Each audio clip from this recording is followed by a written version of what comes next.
Welcome to एस्ट्रोवेदा। एस्ट्रोवेदा में आपका स्वागत है। चलिए, आज का जो डिस्कशन पॉइंट रखते हैं बहुत ही इम्पोर्टेंट है कि हम कैसे प्रेडिक्ट करें किसी महादशा और अंतरादशा के बारे में, यानी कि एएमडी और एडी के बारे में। बहुत सारे जो एस्ट्रोलॉजर वैदिक पैटर्न को फॉलो करते हैं, तो जैसे मैं आपको एग्जांपल देके बताता हूँ। किसी इंसान के मान लीजिए कि राहु की महादशा चल रही है, राहु 12th हाउस से कनेक्शन, तो आप क्या प्रिडिक्ट करेंगे? 12th हाउस से रिलेटेड। बहुत ही करेक्ट है। 12th हाउस से रिलेटेड जब आप प्रेडिक्शन करेंगे तो आप बताएंगे कि उनके लाइफ में 12th हाउस से रिलेटेड इश्यूज हो रहे हैं, जैसे कि थोड़ा डिले, इन्वेस्टमेंट, फॉरेन कनेक्शन और भी बहुत सारे इश्यूज के बारे में आप बताएंगे। बिल्कुल करेक्ट है। लेकिन आप अगर नक्षत्रों का ध्यान नहीं रखते हैं तो आपका 80% प्रेडिक्शन रॉन्ग हो सकता है। आपने बिल्कुल सही सुना, 80% प्रेडिक्शन रॉन्ग हो सकता है। कैसे? तो चलिए मैं आपको बताता हूँ। जैसे राहु का अगर मान लीजिए नक्षत्र सूर्य है, सन है, और सन 5th हाउस में बैठा है, तो इंसान यानी जातक के लाइफ में 80% जो इवेंट घटित होगा वो सन से रिलेटेड होगा, ना कि राहु से रिलेटेड होगा। आप कहेंगे कि आप ऐसा कैसे बोल सकते हैं? तो मैं आपको छोटा सा एग्जांपल देके समझाता हूँ। मेरे पास एक लड़की है। उस लड़की ने अपने प्रॉब्लम के बारे में बताया कि मेरे लाइफ में ये प्रॉब्लम चल रहा है। मैंने ये कहा कि इतना सीरियस प्रॉब्लम नहीं हो सकता, आपकी लाइफ अच्छी चल रही है, डरने की ज़रूरत नहीं है। आप ये सोच के मत डर जाना कि राहु आपके 8th हाउस में है और राहु की महादशा चल रही है। क्यों? क्योंकि उसके जो नक्षत्र का स्वामी है अच्छे प्लेसमेंट और अच्छे पोजीशन में बैठा हुआ है, तो आपकी लाइफ में 80% रिजल्ट अच्छा ही होगा।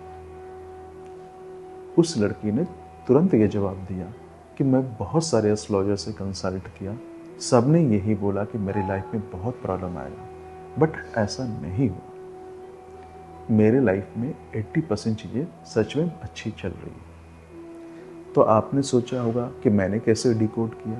बहुत ही सिंपल। आप किसी भी कस्प चार्ट में आराम से उनके नक्षत्र को निकाल सकते हैं। आप अगर उनके नक्षत्र को स्टडी करेंगे और वो अच्छे पोजीशंस में है, तो महादशा जो है वो सबसे पहले अपने नक्षत्र का रिजल्ट देता है और उसके बाद अपना रिजल्ट देता है। यानी कि 80% वो अपने नक्षत्र के बारे में या नक्षत्र से रिलेटेड इवेंट उस जातक के लाइफ में घटित हो। तो शायद आप समझ गए होंगे कि मैं क्या करने की कोशिश कर रहा हूँ, कि आपके इवेंट यानी कि आपका जो इवेंट है लाइफ में वो सिर्फ महादशा पे डिपेंडेंट नहीं है, नक्षत्र पे ही डिपेंडेंट है 80%। लेकिन आप टेंशन में और आप परेशान हैं कि पता नहीं क्या होगा, राहु की महादशा चल रही है, शनि की महादशा चल रही है, केतु की महादशा चल रही है, लेकिन आपने उस नक्षत्र को ध्यान नहीं किया। कल मेरे ऑफिस में मेरे एक एम्प्लॉई ने मुझे बोला कि मेरा ना अकल्ट में बहुत अच्छा इंटरेस्ट बन रहा है और मैं इसमें जाना चाहता हूँ। मैंने कहा बहुत अच्छी बात है, क्या केतु का महादशा शुरू हुआ क्या? बोला नहीं, केतु का तो महादशा शुरू हुआ ही नहीं। तो मैंने बोला ठीक है, अपना बर्थ डिटेल चार्ट मुझे देखने दो एक बार। उसने मुझे बर्थ डिटेल शेयर किया। मैंने जब देखा उसकी कुंडली में महादशा तो जुपिटर का चल रहा था, लेकिन उसके जो नक्षत्र थे वो केतु ही था। यानी कि 80% इम्पैक्ट केतु का ही था उसके लाइफ में। तभी वो अकल्ट साइंस के ऊपर वो ज़्यादा डाइवर्ट हो रहा था, फोकस हो रहा था। जैसा कि आप जानते हैं, केतु एक मैजिकल प्लैनेट है और वो आपको अकल्ट और बाकी प्रोफेशंस में लेके जाता है। केतु का मतलब ये नहीं है कि सिर्फ एस्ट्रोलॉजी और अकल्ट साइंस से ही हमें, केतु और भी चीज़ों में, प्रोफेशंस में इन्वॉल्व कराता है। जैसे हेम्योपैथी डॉक्टर्स हो गए, उनमें भी केतु का इन्फ्लुएंस आता है। जहाँ पे सर्जरी इन्वॉल्व ना हो तो ऐसे प्रोफेशंस में भी केतु का ही इन्वॉल्व होता है। केतु का मतलब ये सिर्फ नहीं है कि आप अकल्ट साइंस को ही प्रिडिक्ट करें। मैं इस चीज़ को बार बार आपको एक्सप्लेन इसलिए कर रहा हूँ क्योंकि बहुत सारे ऐसे होते हैं कि जब आप प्रेडिक्ट करते हो तो आपने मरकरी देख लिया सेकंड हाउस में, सिक्स्थ हाउस में, अरे आपका तो जो प्रोफेशन होगा वो आईटी और कम्युनिकेशन से रिलेटेड होगा, प्लीज़ इससे दूर आइए। सिर्फ मरकरी को देख करके आईटी प्रोफेशन प्रेडिक्ट करना, इट्स अ रॉन्ग प्रोसेस, गलत तरीका है। आप नक्षत्रा को भी स्टडी कीजिए और बताइए कि क्या प्रोफेशन उसके लाइफ में, क्योंकि नक्षत्रा जो है उस चीज़ को मोल्ड कर देता है, चेंज कर देता है। अब जैसे मान लीजिए आपको एग्जाम्पल, क्योंकि हम इस टॉपिक के बारे में डिस्कस कर रहे हैं तो चलिए एक और एग्जाम्पल से समझाता हूँ मैं। जैसे कि आपने देख लिया कि वीनस है सिक्स्थ हाउस में राशि और उसके नक्षत्र जो है सैटर्न है, तो high chances of gall bladder stone. क्यों? क्योंकि सैटर्न यहाँ पे स्टोन में फॉर्मेशन चेंज कर रहा है, मोल्ट कर रहा है। तो इसी तरीके से आपको प्रिडिक्शन करने की ज़रूरत है। सिर्फ आप एक प्लैनेट पे कंबाइंड ना रहे, आप नक्षत्रों को भी अच्छे से समझें, उनके राशि को भी समझें।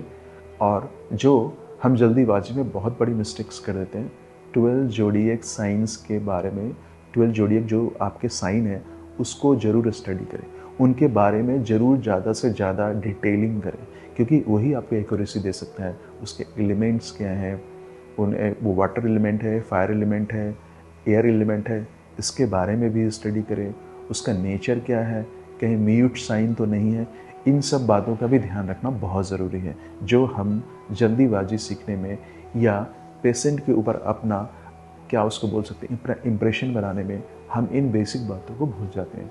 अगर आप बेसिक को पकड़ के रखेंगे तो आपका प्रेडिक्शन और भी ज़्यादा स्ट्रांग हो सकता है। चलिए, तो आपने समझ चुके होंगे कि हम जो 80% मिस्टेक्स करते हैं किसी भी क्लाइंट्स को प्रेडिक्शन करने के बारे में, वो यही करते हैं कि हम नक्षत्रों का ध्यान नहीं रख सकते। नक्षत्रों का ध्यान रखना बहुत ज़रूरी है सब चीज़ में।